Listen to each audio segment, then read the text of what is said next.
Ray was exonerated from death row in Arizona. He was freed in 2002 with the help of DNA evidence. He was the 100th, at the time, he was the 100th person exonerated from death row in the United States since 1973.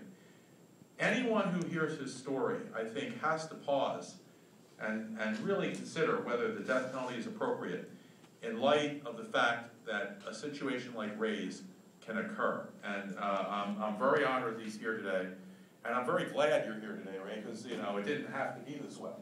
And with that, I give you Ray Krone. Thank you. I really do consider it a great honor and privilege to be here. Again, considering where I was not so long ago, that's a great honor to be here in support of this bill. I'm a Pennsylvania native, Pennsylvania resident. I grew up just south of here in York County, a little town called Dover.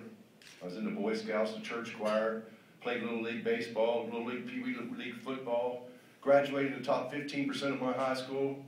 I went in the Air Force, served 6 years in the U.S. Air Force, had a top secret clearance for the job I did.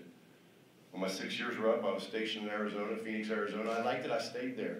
Sunny and warm, beautiful days, lots of nice people, lots of work, things to do. And after about 11 years of living there, the owner of a local neighborhood bar found his night manager murdered in the men's bathroom. And the police were led to believe that I was a boyfriend, so they questioned me, and they noticed I had crooked teeth. And just 2 days after the murder, I'm arrested. I'd never been in trouble before. Never had any runs with law. I actually believed in the death penalty. But I had nothing to worry about because I didn't do anything. I was home in bed. I have a roommate that knew I was home in bed.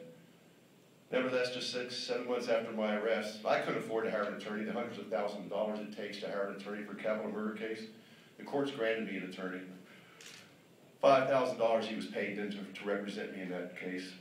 And that trial lasted 3.5 days. And the prosecutor used a bite mark expert, a man that was paid over $50,000 to testify against me.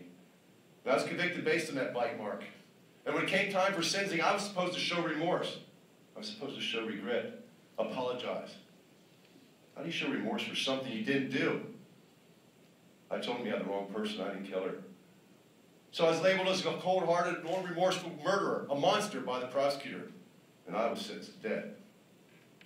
Spent 3 years on death row to the Arizona Supreme Court overturned my conviction because of prosecutor misconduct.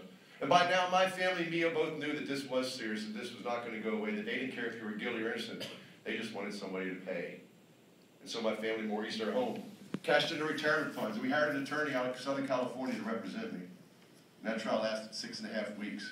And we found the DNA evidence. DNA on the bite mark that I'm supposed to have made did not match me.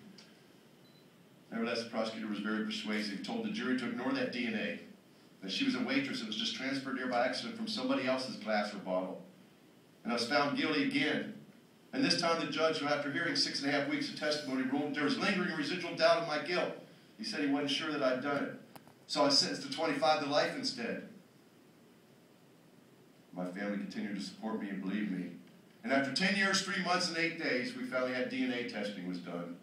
And I was released, a free man at the age of 45, to start my life all over again, to reunite with my family and friends. And to thank those people that supported me here in Pennsylvania and around the country. Those people that believe that we're a higher civilization, that we have to kill our citizens. People that recognize that we make mistakes, we're human. The measure of our worth is not only recognizing that we make mistakes, but what we do when we make those mistakes. What actions we take to correct them. If they can do it to me, they can do it to any of us folks. To any of our families, our moms, our dads, our brothers, our sisters, our uncles. I don't think any of us would stand for that. While we all believe in something, we stand strong in something. We also have to unite in things we are against. Things that we want change. You don't take your car to a garage to say what's right with my car. You take your car to a garage to fix what's wrong. I'm here to hopefully be a part of helping fix what's wrong with the death penalty in our state and in our country.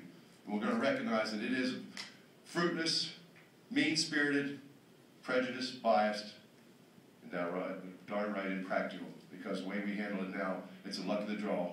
It's a roll of the dice. And nobody's life should be hanging in the balance on those type of terms. Thank you.